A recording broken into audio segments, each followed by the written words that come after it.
새벽 기도의 셋째 날 우리에게 주시는 하나님 말씀은 여호수아 2장 1절부터 14절까지 말씀입니다. 여호수아서 2장 1절부터 14절까지 말씀입니다. 구약 성경 321면입니다. 1절부터 14절까지 말씀을 저와 여러분들이 한 절씩 교독하겠습니다. 눈의 아들 여호수아가 시딤에서 두 사람을 정탐꾼으로 보내매 이르되 가서 그 땅과 여리고를 엿보라 하매 그들이 가서 라합이라 하는 기생의 집에 들어가 거기서 유숙하더니 어떤 사람이 여리고 왕에게 말하여 이르되 보소서 이 밤에 이스라엘 자손 중에 몇 사람이 이 땅을 정탐하러 이리로 들어왔나이다. 여리고 왕이 라합에게 사람을 보내어 이르되 네게로 와서 내 집에 들어간 그 사람들을 끌어내라. 그들은 이 온 땅을 정탐하러 왔느니라. 그 여인이 그 두 사람을 이미 숨긴지라. 이르되 과연 그 사람들이 내게 왔었으나 그들이 어디에서 왔는지 나는 알지 못하였고 그 사람들이 어두워 성문을 닫을 때쯤 되어 나갔으니 어디로 갔는지 내가 알지 못하나 급히 따라가라. 그리하면 그들을 따라 잡으리라 하였으나 그가 이미 그들을 이끌고 지붕에 올라가서 그 지붕에 버려놓은 삼대에 숨겼더라. 그 사람들은 요단 나루터까지 그들을 쫓아갔고 그들을 뒤쫓는 자들이 나가자 곧 성문을 닫았더라. 또 그들이 눕기 전에 라합이 지붕에 올라가서 그들에게 이르러 말하되 여호와께서 이 땅을 너희에게 주신 줄을 내가 아노라. 우리가 너희를 심히 두려워하고 이 땅 주민들이 다 너희 앞에서 간담이 농나니 이는 너희가 애굽에서 나올 때 여호와께서 너희 앞에서 홍해물을 마르게 하신 일과 너희가 요단 저쪽에 있는 아모리 사람의 두 왕 시혼과 옥에게 행한 일 곧 그들을 전멸시킨 일을 우리가 들었음이니라. 우리가 듣자 곧 마음이 녹았고 너희로 말미암아 사람이 정신을 잃었나니 너희의 하나님 여호와는 위로는 하늘에서도 아래로는 땅에서도 하나님이시니라. 그러므로 이제 청하노니 내가 너희를 선대하였은즉 너희도 내 아버지의 집을 선대하도록 여호와로 내게 맹세하고 내게 징표를 내라. 그리고 나의 부모와 나의 남녀 형제와 그들에게 속한 모든 사람을 살려 주어 우리 목숨을 죽음에서 건져내라. 그 사람들이 그에게 이르되 내가 우리의 이 일을 누설하지 아니하면 우리의 목숨으로 너희를 대신할 것이요 여호와께서 우리에게 이 땅을 주실 때에는 인자하고 진실하게 너를 대우하리라. 아멘. 많이 피곤하실 텐데 오늘도 새벽을 깨우신 여러분들에게 하나님의 은혜가 풍성하기를 다시 한번 간절히 축원합니다. 프랑스에서 샬룩 푸코라고 하는 군인이 예수님을 만나서 신부가 되었습니다. 이 사하라 사막에 들어가서 사하라 원주민들을 대상으로 선교를 하다가 이 원주민이 쓴 총에 맞아 순교를 하는데요. 세상을 떠나기 전에 그가 쓴 책 사하라의 불꽃이라고 하는 책에서 이런 질문을 합니다. 하나님을 믿는 그리스도인에게 있어서 가장 어려운 것이 있다면 무엇인가? 한번 좀 생각을 해보셔도 좋을 것 같아요. 내가 하나님을 믿고 신앙생활하면서 무엇이 제일 어려운 것인가? 질문을 던지고 신부님께서 자답을 합니다. 하나님을 믿는 그리스도인에게 있어서 가장 어려운 것이 있다면 하나님을 믿는 것이다. 읽고 나서 여러 가지 생각을 하게 되더라고요. 하나님을 믿는 그리스도인들에게 있어서 가장 어려운 것, 하나님을 믿는 것. 왜 이런 대답을 하셨을까 하는 질문을 해보게 됩니다. 여러분, 그리고 제가 감히 저에게도 먼저 제가 질문을 했고 또 여러분들께도 질문을 드리는데 하나님을 믿으십니까? 라고 하는 질문입니다. 그리고 그 증거는 무엇입니까? 그 증거는 이제 우리가 여러 가지로 생각을 할 수는 있다고 여겨져요. 이 하나님을 믿는 믿음의 증거가 한마디로 이것이다 저것이다 단정짓기는 어려운데 한 번쯤은 질문을 해보실 필요가 있다는 생각은 분명하게 듭니다. 난 진짜 하나님을 믿는가? 그 믿음의 증거는 무엇으로 나타나고 있는가? 우린 이제 쉽게 그냥 가장 큰 증거로 교회에 드나드는 것으로 이 하나님을 믿는 증거를 삼는데 물론 이것도 하나의 증거인 건 틀림이 없어요. 믿음이 없이 교회를 드나든다라고 하는 거 쉬운 일 아니겠지요. 하지만 이제 이것이 전부는 아니기에 그렇다고 한다면 어떤 믿음이 진짜 하나님을 믿는 믿음인가라고 하는 질문을 해야 하면서 오늘 우리에게 믿음을 보여주는 사람들 이제 몇 사람을 좀 함께 보기를 원하는데요. 이 여호수아가 여리고성의 상태를 탐지하기 위해서 이 두 명의 정탐꾼을 보낸 이야기가 오늘 본문입니다. 이건 그냥 전쟁을 치르기 위한 것이 아니라 이제 또 하나의 준비입니다. 하나님의 백성은 준비 없이 살아가는 사람이 아닙니다. 내일 일을 염려하지 말라 그랬지 준비하지 말라고 하시지는 않았고, 우리는 내일을 준비하며 살아가는 사람들입니다. 오히려 잘 준비해야 됩니다. 여러분, 생각보다 준비할 거 많습니다. 세상 떠나기 전에 자녀들에게 남겨줘야 할 거 준비해야 됩니다. 그 남겨줘야 할 것이 재산만은 절대 아닙니다. 오히려 재산은 좀 안 남겨줬으면 좋겠어요. 재산 남겨줘서 자녀 잘 되는 걸 별로 본 적이 없어가지고, 기왕이면 재산보다는 신앙을 남겨줘야 되는데, 우리는 자꾸 이 능력과 재산 남겨주기 위해서 굉장히 애를 쓰는데, 재산은 세상에 남겨주는 거고 자녀에게 남겨주는 것이 원래 아닙니다. 그리고 자녀에게는 신앙을 남겨줘야 됩니다. 이것도 준비하셔야 돼요. 하루아침에 신앙을 남겨준다라고 하는 건 또 쉬운 일이 아니에요. 재산은 부모 혼자 열심히 모아서 남겨놓고 가면 자식들이 알아서 뭐 싸우던 뭐 화해하던 자기들끼리 다 알아서 나눠 가져요. 그런데 신앙은 절대 한순간 예수 잘 믿어라 해가지고 남은 자녀가 예수를 잘 믿는 건 쉬운 일이 아니기 때문에 긴 시간 동안 이 차곡차곡 물려줘야 될 중요한 유산이 됩니다. 그렇게 이제 땅에 남겨주어만 할 것이 있는 것이 아니라, 우리는 주님 만날 것도 준비를 해야 되잖아요. 이게 진짜 믿음인 것인데, 내가 예수님 만날 때 어떻게 만날 것인가, 뭘 가지고 만날 것인가, 어떤 모습으로 만날 것인가, 이거 준비하며 살아가는 삶이 하나님을 믿는 사람들의 삶입니다. 뭐 이런 것뿐만이 아니라 이 준비는 어제 우리가 본 대로 양식을 준비해야 된다는 것도 분명하게 알고 있었고요. 그 다음에 아무리 똑똑해도 공부하면서 미래를 준비하지 아니하면 머리만 믿고서 살다가는 어떻게 될지 모르는 세상을 우리가 살고 있습니다.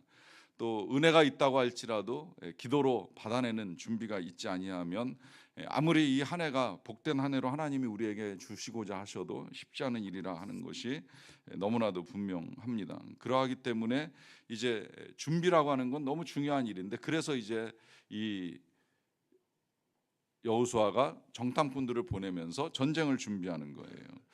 그래서 이 정탐꾼들이 이제 이 여리고성에 들어가게 되는데요. 어떻게 보면 이 정탐꾼들이 하는 일이 보고 듣는 거잖아요. 지금 자신들이 맞닥뜨리게 될 전쟁터의 상황이 어떠한가라고 하는 것을 이제 보게 되는 것인데, 이 정탐꾼이 본다라고 했을 때 그 보는 건 뭐 그냥 보는 것이 아닙니다. 우리 표현대로 하면 이제 엿본다 혹은 엿듣는 거예요. 지금 이 지역의 상황이 어떤지를 뭐 직접 만나서 물어보고 정식으로 알아보는 것이 아니라 몰래 들어가서 엿보고 엿듣는 행위를 하는 것이라고 할 수가 있습니다.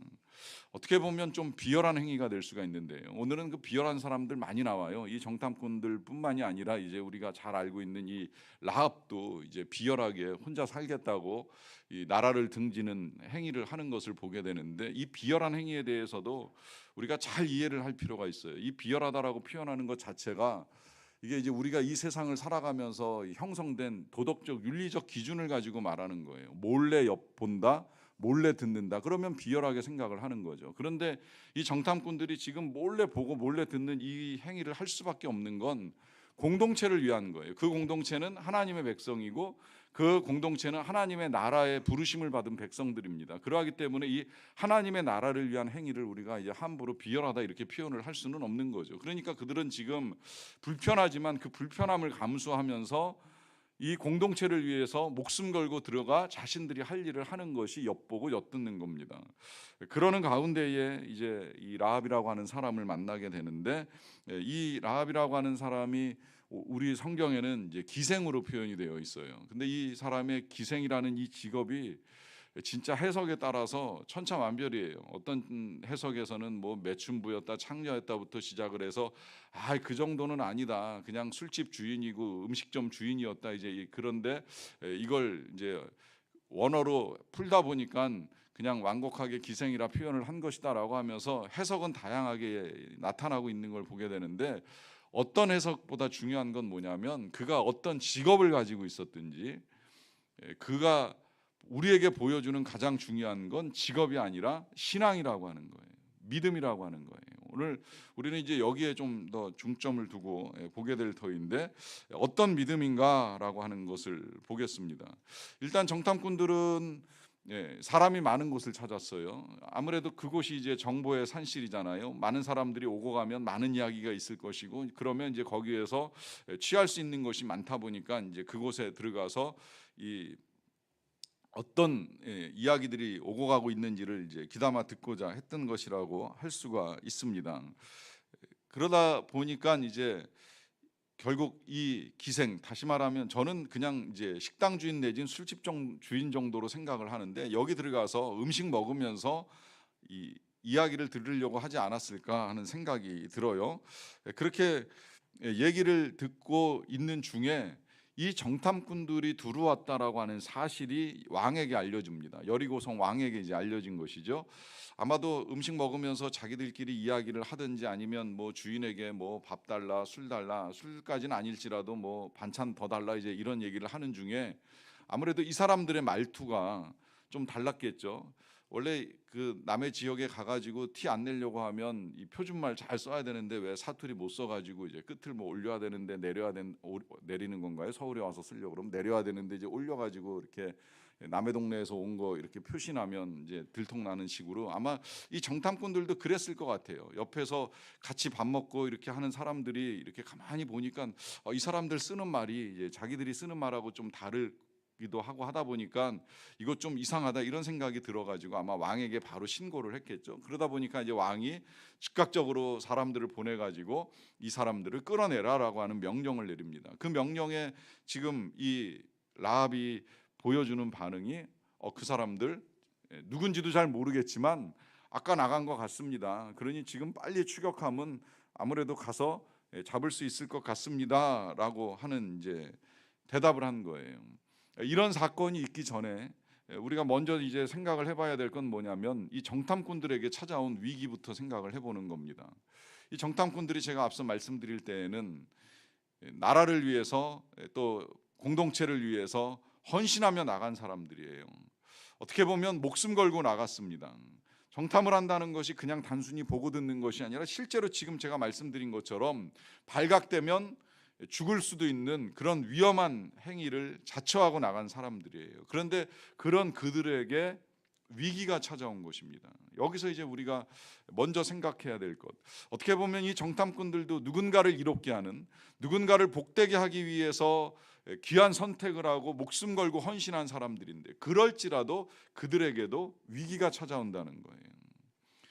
이런 일은 누구에게 있을 수 있다라고 하는 거 다시 생각을 하게 되는 것이죠. 여러분 잊지 마세요. 하나님의 일을 한다고 해서 위험하지 않은 건 절대 아닙니다. 하나님의 일을 한다고 해서 모든 길이 쉽게 열리는 것이 아닙니다. 하나님의 일을 한다고 하더라도 늘 어려움은 우리에게 다가옵니다. 중요한 건 그 어려움이 닥칠 때 낙심하는 거 아니라는 말씀은 수태 드렸는데, 또한 중요한 것은 그 상황 속에서 하나님이 하실 일을 기대하셔야 된다는 거예요. 그리고 하나님께서 그런 일들을 행하는 사람을 절대 그냥 버려두지 아니하신다는 사실을 믿는 것입니다. 이것이 믿음입니다. 이것이 내가 하나님의 일에 헌신하며 나아갈 때에 겪는 위험과 어려움 속에서 낙심하지 아니하는 우리 믿음의 근거입니다. 이 사람들이 어려움을 겪었습니다. 곧 죽을 수도 있는 위험함입니다. 자신들의 정체가 드러났고 왕의 명령이 내려졌습니다. 추격자들이 쫓아옵니다. 정말 일촉즉발의 상황입니다. 그럼에도 불구하고 하나님이 그들을 죽게 내버려 두지 아니하신다라고 하는 것이 하나님의 뜻이고, 또한 그 방식 또한 그들이 이해할 수 없는 방식으로 진행이 됩니다. 그것은 오늘 여기서 이 기생이라고 일컬어지는 라합이 이 사람들을 숨겨놓고 거짓말을 통해서 이제 추격해온 사람들을 떠나보내는 일로 보호를 하는 것이었었죠. 전혀 생각하지 못한 방법인 거예요. 칼을 들고 싸운 것도 아니고 창 들고 싸운 것도 아니고 몰래 숨어 몸을 피하는 것으로 그들은 자신들을 보존하고 또 그 보존된 자신들의 몸을 가지고 후일에는 이제 국가를 위해서 중요한 역할을 감당하는 것까지 감당을 하게 됩니다. 그래서 이와 같은 사건이 진행되는 동안에 이제 살아남게 된 이 정탐꾼들을 대상으로 이 라합이라고 하는 여인이 이런 말을 합니다. 9절인데요. 말하되 여호와께서 이 땅을 너희에게 주신 줄을 내가 아노라. 우리가 너희를 심히 두려워하고 이 땅 주민들이 다 너희 앞에서 간담이 녹는다라고 하는 말을 합니다. 자, 이 말의 내용은 하나님께서 이 가나안 땅 너희에게 주신 거 내가 안다 하는 말을 하잖아요. 여기에 우리가 이제 봐야 될 또 하나의 중요한 믿음의 고백이 들어 있죠. 그것은 이 하나님께서 이스라엘 백성들에게 이 여리고 땅 주신 것을 여인이 알고 있는 거예요. 이거 참 놀라운 사실 아닙니까? 왜 놀랍다고 제가 표현하는지 아시죠? 이 사실을 이스라엘 백성들도 못 믿었어요. 이스라엘 백성들도 정말 하나님이 그 땅을 주셨을까? 12명의 정탐꾼이 가서 정탐을 하고 난 다음에 돌아와서 했던 보고가 있잖아요. 그 땅은 정말 기가 막히게 좋은 땅이에요. 열매, 이 포도 열매처럼 엄청난 열매가 맺히는 땅이고 하나님이 말씀하신 것처럼 젖과 꿀이 흐르는 땅입니다 라고 하는 고백을 하는데, 문제는 그 땅에 거주하는 주민들이 워낙에 장대한지라 우리는 그들 보기에 메뚜기 같다라고 하는 표현을 사용을 합니다. 이 메뚜기 같다라고 하는 표현의 의미를 아시죠? 우리 대학 다닐 때는 친구들하고 시험 때 도서관에서 공부하다 보면 메뚜기구나, 메뚜기냐 이런 표현 많이 썼어요. 왜 그런지 아시죠? 이 자리가 없어서 남의 자리에 잠깐 비어 있으면 공부하다가 주인 나타나면 이제 비껴가지고 이렇게 또 옮겨서 공부하고 또 주인 나타나면 또 옮기는 이 메뚜기 같이 뛰어다니는 이제 그런 신세를 일컬어서 이제 도서관에서 메뚜기냐 이제 이런 표현 사용을 했었는데, 지금 이 이스라엘 백성들이 이 표현을 사용하는 이유가 무엇이겠어요? 어디 가나 우리는 정착 못하고 쫓겨다니는 신세라고 하는 거예요. 뭐 여부스에 들어가든 뭐 혹은 뭐 헷족 속에 들어가든 가나안 족속을 만나든 우리가 어디 가서 제대로 자리를 잡을 수 있겠느냐? 그러니 우리는 메뚜기 같은 인생이 될 수밖에 없다 하면서 탄식하던 사람들이 이스라엘 백성인 거예요. 그들은 하나님의 말씀을 들었던 사람들이에요. 뭐 직접 듣던 모세를 통해서 듣든 어찌 되었건 하나님께서 이 땅을 주실 거야라고 하는 분명한 선언, 하나님의 약속을 들었던 사람들인데, 그 사람들은 그 약속을 믿지 못하고 눈에 보이는 거, 그들 눈에 보였던 그들의 상대를 바라보면서 우리는 그들을 이길 수 없어, 우리는 쫓겨다니는 신세가 될 수밖에 없을 거야라고 탄식하는 그런 믿음을 보여주었던 사람들이에요. 그런데 지금 이 여인은 하나님께 들은 것이 아닙니다. 모세에게 듣지도 않았습니다. 강단에서 선포하는 설교자의 설교를 들은 것도 아닙니다. 그야말로 음식 팔고 술 팔면서 오며 가며 다니는 사람들이 전해준 이야기, 저 밑에서 이스라엘이라고 하는 나라가 올라온다고 하더라, 그 나라가 홍해를 건넜다고 하더라, 그 나라가 바산왕 시온과 옥을 쳐부수고 모압 암몬 땅을 차지했다고 하더라라고 하는 이 전설 같은 이야기를 듣고 이 여인이 보이는 반응입니다. 우리는 하나님께서 이 땅을 너희들에게 주신 것을 안다. 그러면서 10절에 이제 이렇게 이어나갑니다. 이는 너희가 애굽 땅에서 나올 때에 여호와께서 너희 앞에서 홍해물을 마르게 하신 일과 너희가 요단 저쪽에 있는 아모리 사람의 두 왕 시온과 옥에게 행한 일, 곧 그들을 전멸시킨 일을 우리가 들었음이니라 합니다.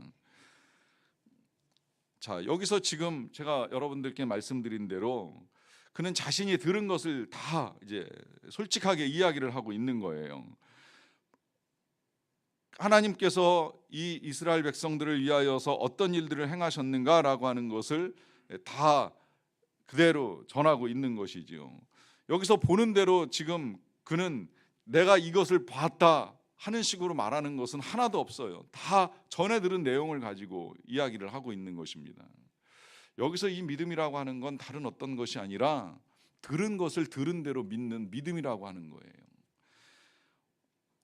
어떤 형태로 들려오든지 그것이 하나님께서 행하신 일이고 하나님의 뜻이 분명하다라고 한다면 그 뜻을 듣고 들은 대로 믿는 믿음을 의미하는 것입니다.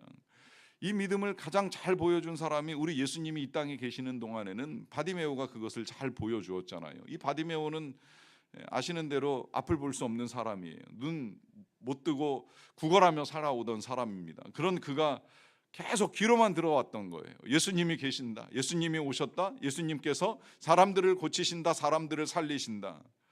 그런 이야기를 들을 때 사람에 따라서는요, 들은다고 다 믿는 건 절대 아니기 때문에 그가 보지 못한 상태에서 그런 이야기를 계속 듣다 보면 이 사람들이 날 놀리는 건가? 진짜 어떻게 그런 일들이 일어나지라고 하는 말을 얼마든지 할 수 있는 거예요. 또 그 정도까지는 아니라고 하더라도 설마 나를 고칠까? 이런 의심도 할 수 있을 것이고, 만약에 또 그가 지나간다라고 했을 때에는 지나가나 보다라고 하면서 그냥 흘려보냈을 수도 있는 그런 상황이 될 수도 있는 거예요. 그런데 그런 그가 우리 예수님께서 지나가실 때 주저하지 않고 소리를 지르잖아요. 다윗의 자손 예수여 나를 불쌍히 여기소서라고 하며 외칩니다. 그때에도 사람들이 지금 예수님이 어딜 가고 계시는데, 예루살렘에 올라가서 왕이 될 준비를 하고 계시는데 어디 길을 막고 시끄럽게 떠들어, 이렇게 말하면서 말리는 상황이었어요. 그런 상황에서도 그가 보여주었던 믿음은 주저하지 않는 거예요. 다시 한번 또 외치면서 나를 긍휼히 여겨달라고 할 때에 그가 원했던 건 돈이 아니에요. 그가 원했던 건 부요함이나 명성이 아니에요. 그가 원했던 건 눈을 뜨고 보는 거예요. 그 눈을 뜨고 보는 데에는 이 정탐꾼들 같은 위험함이 따릅니다. 왜냐하면 더 이상 구걸할 수 없거든요. 그동안에 그의 앞못 보는 상황이 그를 먹여주고 살려주는 일을 해왔어요. 그렇지만 이제는 더 이상 그렇게 할 수 없는 상황이 되는 위험함에 처하지만, 그럼에도 불구하고 그는 그가 들었던 믿음에 그대로 반응하면서 주님이 살려주시는 놀라운 역사를 경험하게 되고, 그 역사 속에서 마지막 이 여리고 길에서 예수님을 만나는 은혜를 누리게 됩니다. 여러분, 우리에게 있어서 필요한 건 바로 이 믿음입니다. 듣는 믿음이고 들은 것을 믿는 믿음입니다. 정말 하나님이 살아계신 것을 믿고 그 하나님께서 올해도 나와 함께 계신다는 사실을 믿는다면, 그 다음에는 우리도 두려움을 떨치고 나가셔야죠. 염려를 떨치고 나가셔야죠. 하나님을 신뢰하는 믿음을 가지고 나가셔야 합니다. 그래서 이 여인은 들은 것으로 그치지 않고요, 이제 이 사람들에게 11절에서는 이제 이런 말도 해요. 우리가 듣자 곧 마음이 녹았고 너희로 말미암아 사람이 정신을 잃었나니 너희의 하나님 여호와는 위로는 하늘에서도 아래로는 땅에서도 하나님이시라라고 하면서 지금 아주 중요한 정보를 지금 이 두 사람한테 지금 알려주는 거예요. 그것은 우리는 다 마음이 녹았다, 우리는 다 정신을 잃었다. 지금 이 여리고 사람들의 반응을 이제 집약해 가지고서 정리해서 보고를 해주는 거죠. 이 여리고 사람들 지금 성에 에워싸여 있는 것처럼 보이기는 하지만 실은 다 이제나 저제나 이스라엘 쳐들어오면 우리 언제 이제 멸망할까 하는 그 두려움을 가지고 떨고 있다라고 하는 말을 합니다. 그런데 그런 말을 할 때 이 여인이 정말 놀랍게 반응하는 것 중에 한 가지는 뭐냐면, 그렇게 사람들이 다 두려워 떠는 중에 찬양을 해요. 어떤 찬양이에요? 너희의 하나님은 위에 하늘에서도 하나님이시고 아래 땅에서도 하나님이시다. 이거 이제 과거 우리 성경에서는 상천하지의 하나님이라 이제 이렇게 표현을 했었는데, 좀 더 이제 우리가 이해하기 쉽게 표현을 해준 거예요. 어디 가도, 위로 가도 아래로 가도 옆으로 가도 그 어디에서도 우리 하나님은, 너희 하나님은 진짜 하나님이시다, 이 온 세상을 다스리시는 만왕의 왕이시다라고 하는 사실을 분명하게 선포를 하는 겁니다. 이것은 단순한 찬양이 아니라요, 이 여인의 믿음이 그냥 그대로 담겨 있는 거예요. 그러니까 이제 어떻게 보면 변절자 같은 요구를 그 다음에 이제 이어서 하잖아요. 그 요구는 다른 어떤 것이 아니라 바로 내가 너희를 이제 이렇게 잘 대해 준 것처럼, 선대한 것처럼 너도 나와 우리 가족들을 선대해다오. 다시 말하면 내가 너희들에게 자비를 베푼 것처럼 너도 우리 가족들에게 자비를 베풀어 달라라고 하는 요청을 합니다. 그러니까 이 나라 이제 망하는 건 뭐 시간 문제인데, 이 나라 망할 때 나 살려주고 우리 가족 살려달라라고 하는 요청을 합니다. 이것이 아까 제가 이제 표현할 때 비열한 요청이 아닌가 이제 이런 말씀을 드렸는데, 여기서 여러분 혹시라도 이걸 다시 아직도 윤리 도덕적으로 이해하시는 분들이 계실지 몰라서 다시 한번 말씀을 드립니다만, 우리가 하나님을 향한 믿음을 갖는 데 있어서는 때로는 뛰어넘어야 될 윤리와 도덕이 있어요. 이건 오해하지 마세요. 그리스도인은 윤리적으로 살아야 되고 도덕적으로 살아야 돼요. 오히려 그리스도인들이 윤리 도덕을 파괴하는 것 때문에 지금 세상에서 너무 비난받고 욕먹는 거 전 정말 원하지 않아요. 그런데 이걸 우리 상황에서 이해를 하시면 안 되고 저 아랍 같은 데서 한번 생각을 해보세요. 거기서도 복음을 듣고 예수를 믿는 사람들이 있잖아요. 그 예수 믿는 사람들이 제일 먼저 해야 될 일이 뭔지 아시죠? 가족을 버릴 수밖에 없어요. 민족과 다른 길로 걸어갈 수밖에 없는 거예요. 그렇다고 가족 위에서 나라 위에서 예수 믿는 걸 포기할 수는 없으니까 결국은 가족을 등지고 나라를 등질 수밖에 없는데 그럼 믿음을 포기하라고 말할 수 있겠습니까? 그러하기 때문에 이 여인을 바라보는 우리의 시각은 윤리 도덕이 아니라 하나님을 향한 충성, 하나님을 향한 신실한 믿음의 표현으로 봐야 한다고 말씀을 드리는 거예요. 그 믿음 가운데 지금 그가 보여주고 있는 것은 하나님이 만국을 다스리신다라고 하는 것을 분명하게 알고 있는 것이고, 그 하나님께서 이제 이 여리고 성도 다스리실 터이니 그 하나님의 왕되심에 충성을 표현하면서 그 충성을 표현하는 내용 중에 이제 나도 하나님을 믿는 사람의 대열에 설 터이니 너희들이 이 땅을 쳐들어 들어올 때에는 나와 우리 가족을 살려달라라고 하는 요청을 합니다. 이 요청으로 인하여서 이제 이 정탐꾼들도 그대로 약속을 하지요. 지금 우리가 여기 들어왔다 나간다는 사실을 만약에 이제 네가 누설하지 않는다라고 하면 그 다음에 우리도 너희를 인자하고 진실하게 대해 줄 것이다라고 하는 약속을 합니다. 자, 오늘 여기까지 보는 중에 여러분 우리의 이 형통이라고 하는 걸 이제 좀 더 확대해서 잘 생각을 해볼 필요가 있다는 마음이 들어요. 우리가 형통을 이해할 때 처음부터 어제까지 이렇게 이해를 해왔습니다. 그것은 남을 유익하게 하는 것이다, 남을 복되게 하는 것이다, 남을 이롭게 하는 것이다. 여러분들 불편하지 않게 들으셨을 것이라고 생각을 하지만 혹 요즘 같은 세상에서 그런 삶이 가능할까라고 하는 질문을 하실지도 모르겠어요. 요즘 우리가 사는 세상은 남을 이롭게 하라, 남을 배려하라 절대 그렇게 가르치거나 또 그런 풍조가 흐르는 세상이 절대 아닙니다. 끊임없이 너를 위해 살아라 라고 하는 요구를 하는 세상입니다. 한때 유행했던 책 미움받을 용기가 이게 교회에서 해석이 되면 굉장히 좋은 책이라고 저는 생각이 들어요. 미움받을 용기, 그리스도인은 그런 용기가 필요해요. 내가 예수 믿으면서 미움받을 수 있다는 거예요. 직장에서, 사회에서, 친구들 사이에서 그리스도인으로 미움을 받을 수는 있는 거지요. 그런데 세상에서 가르쳐주는 이 미움받을 용기는 그런 용기가 아닌 거예요. 너 행복을 위해서 남들이 뭐라 그러든 절대 신경 쓰지 말고 네가 원하는 거, 네가 좋아하는 거 하고 싶은 대로 하고 살아 하면서 미움을 받으라는 거예요. 그러다 보니까 사람들이 다 자기밖에 모르는 거예요. 남에 대한 배려가 없어요. 자기가 하고 싶은 대로 가고 하고 싶은 대로 하고 남들이야 피해를 겪던 불편을 겪던 전혀 상관하지 않고 살아가는 시대가 돼버리고 마는 거예요. 이러한 시대에 남의 유익을 위해서 사십시오, 남을 복되게 하는 성공을 이루어 가십시오, 남을 유익하게 하는 삶을 살라고 하는 이 말이 어떻게 들릴지 모르겠지만 그럼에도 불구하고 하나님이 새해 우리에게 계속 들려주시는 메시지는 그렇게 살아야 한다는 거예요. 왜 그렇게 살아야 한다라고 말씀하시겠습니까? 그것이 하나님의 나라를 이루는 것이기 때문에 틀림이 없는 사실인데, 그러면 그 하나님의 나라를 이루어가는 과정 중에 그렇게 그냥 남을 이롭게 하는 희생만 하면 끝인 건가요? 헌신만 하면 되는 건가요? 나에게로 돌아오는 건 도대체 무엇인가요? 물론 여기에는 우리에게 있어서는 이후에 그야말로 주님 만날 것을 준비하는 모든 것들이 있기 때문에 아무 문제가 될 건 없어요.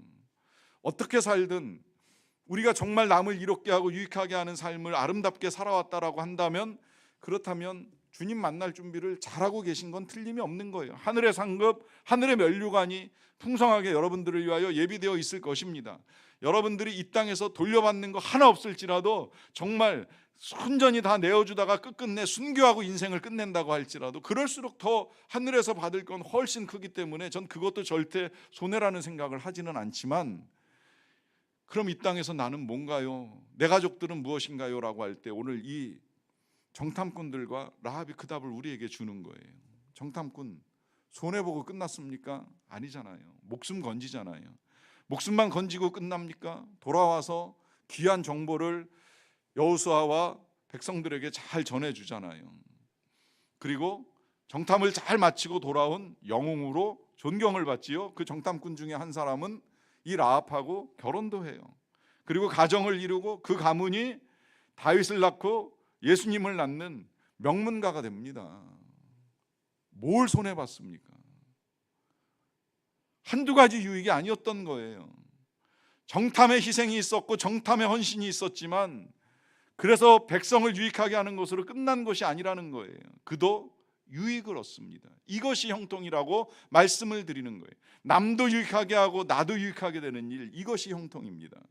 라합은 어떠합니까? 라합은 정탐꾼들을 숨겨줬어요. 목숨 건 일을 한 거예요.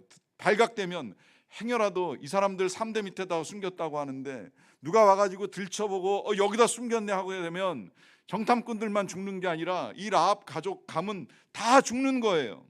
그런 위험을 무릅쓰고 이 헌신을 했을 때에 그 헌신으로 끝나는 것이 아니지요.